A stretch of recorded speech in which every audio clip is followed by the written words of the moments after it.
자, 이번 시간에는 31번째 이야기 토지 별도 등기로 말씀을 드리겠습니다.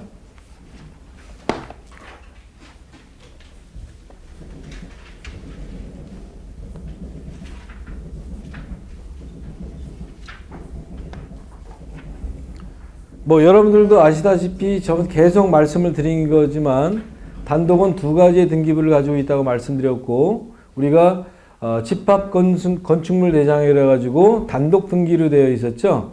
그래서 우리가 일동의 건축물과 말씀을 그냥 드릴게요. 여러분들 또 쓰면 저거 하니까 일동의 전체 건축물이 어떤 표제부가 따로 나와 있고, 거기는 소재지와 지목과 면적이 나와 있죠. 그죠? 그리고 거기는 대지권의 목적인 토지의 표시라 해갖고 전체 면적에 대한 내용이 나와 있고, 그걸 쓰라는 얘기고요. 그죠? 그 다음에 전유 부분의 건물의 표제 부분가 또 나와 있죠. 그리고 그거는 대지권의 어떤 대지권의 표시가 나와 있죠. 그래서 대지권의 표시에는 대지권의 종류가 무엇이냐, 소유냐, 지상이냐, 이렇게 전세나 이런 거 갖고 있는 그걸 쓰라는 얘기고, 내가 얼마만큼의 지분을 갖고 있는 대지권 비율이 나와 있었죠. 그래서 그 대지권 종류와 대지권의 비율이 나와 있는 대지권의 표시가 바로 무슨 등기? 토지 등기라고 말씀을 드렸어요. 그죠? 그 부분에 띡 하고 별도 등기 있음 이렇게 나옵니다. 그 부분에. 그러니까 전유 부분의 표제부 부분에 별도 등기라는 말이 띡 하고 나와 있습니다. 그 말은 자, 어떤 토지를 가지고 건물을 이제 지으려고 하는데 돈이 모자라. 그래서 얘를 갖다가 근저당을 합니다. 근저당을 하고 건물을 돈을 빌려서 건축비를 해가지고 건물을 완공을 합니다. 건물을 완공을 했는데 여기에 지금 이 돈을 빌린 돈을 갖다가 근저당을 해결하지 않고, 그러니까 여기는 지금 토지에 있는 겁니다. 토지에 근저당을 해갖고 완공을 해갖고 돈을 빌려가지고 했는데 토지 근저당의 돈을 비용을 갚지 않고 등기 신청을 해버려요. 등기 신청을 해버리면 등기관이 그냥 해주나? 그냥 안 해준단 말이에요. 그래서 등기는 해주되 아까 거기 건물 표제부 등기부에다가 별도 등기 있음이라고 해가지고 그렇게 표시를 해주고 보존 등기를 내줍니다. 처음에 이런 걸 보존 등기라고 얘기하죠. 처음에 신축되면은. 그래서 이 보존 등기를 내주면 거기에 별도 등기가 딱 찍힙니다. 우리가 그걸 봤을 때 이 말의 의미는 이 등기는 돼 있지만 토지에 뭔가 다른 등기가 있다는 뜻이에요. 별도 등기라는 말이니까. 토지에 다른 등기가 있으니까 확인해 봐라 이런 말이 되겠어요.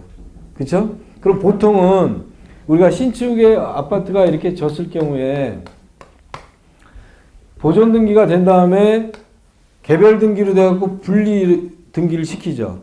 돈을 다 내면은. 그죠? 다 잔금까지 다 내면은 요걸 갖다 개별 등기를 내주면서 이 별도 등기가 있었던 게 별도 등기 없으면 이렇게 쭉 지어집니다. 말소 해가지고요. 그러면 별도 등기가 말소가 되는 거야. 정상적으로 표시가 되는 거야. 그러니까 별도 등기라는 것은 다른 것이 아니라 토지에 건물은 이렇게 졌지만 토지에 다른 어떤 등기가 들어와 있다 이런 말이 되겠어요. 이해되시겠죠? 이 경우 같은 경우는 괜찮지만, 그러니까 별도 등기가 지금 근저당이 들어와 있다는 얘기는 얘는 을구에 들어와 있잖아요. 그렇죠? 그러니까 토지 등기부에. 근데 토지 등기부에 예를 들어서 만약에 가등기가 됐다든가 이런 것들은 지금 얘가 지금 을구에 들어가나요? 가등기는 갑구에 들어가잖아요. 그죠? 자, 얘는 그럼 갑구에 들어가. 그러면 얘 같은 경우에는 을구에 들어가니까 소유권에 직접 되는 건 아니지만 지금 얘 토지의 소유주가 틀리고 건물의 소유주가 틀리죠. 이런 경우는. 그죠? 이런 경우는 집합 건물의 그 등기의 일체성에 문제가 생긴다는 얘기예요. 소유주가 다 틀리잖아. 얘하고 얘하고. 그죠? 그러니까 이런 경우 같은 경우에는 우리가 힘들다는 얘기예요. 그러니까 이런 경우는. 굉장히 복잡한 얘기야. 얘 같은 경우에는 돈으로 해결하면 돼. 일단. 이 소유는 돈으로 해결하는 게 아니잖아. 저당이라는 것은 얼마가 있었구나. 그럼 얼마를 이게 딱 나눠가지고 하면 별도 등기가 없어지지만 얘는 소유권의 문제란 말이에요. 그래서 이런 것들은 좀 조심을 해서 하라는 얘기고 가능하면은 안 하는 게 이제 좋다는 얘기가 되겠죠. 217페이지 보시면요.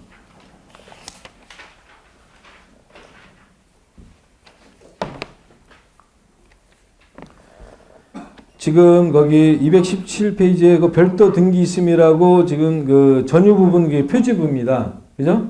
거기에 지금 근저당권, 별도 등기 있으면 근저당권 설정 등기가 이렇게 돼 있죠? 예, 그렇게 등기가 이렇게 떨어지는 겁니다. 그럼 얘가 내가 돈을 갖다가 다 잔금을 치르고 이렇게 되면은 별도 등기 말소 이런 식으로 나오는 거예요. 그 다음에 또 하나 표시는 얘는 좀 틀리네요. 별도 등기가 있는데 구분지상권이 돼 있어요. 그렇죠? 이 구분지상권이라는 것은 우리가 토지 소유권을 갖다가 할 때 토지 소유권은 정당한 이익이 있으면 토지의 상하에 미친다라는 게 있죠. 그죠? 그게 토지 소유권의 어떤 범위를 상정한 거 아닙니까? 정당한 이익이 있는 한 토지의 상하에 미친다라는 게 바로 구분지상권이죠. 이렇게 구분지상권이 들어가 있는 거는 보통 공동구를 얘기하는 거니까 내 재산권은 아무 관계가 없어요. 그래서 같은 별도 등기라도 이런 그 구분지상권이 이렇게 들어가 있는 거는 내 재산과 연관이 없으니까 이건 신경 안 써도 된다는 얘기예요. 자, 이해되시겠죠? 그 다음에 219페이지를 보시면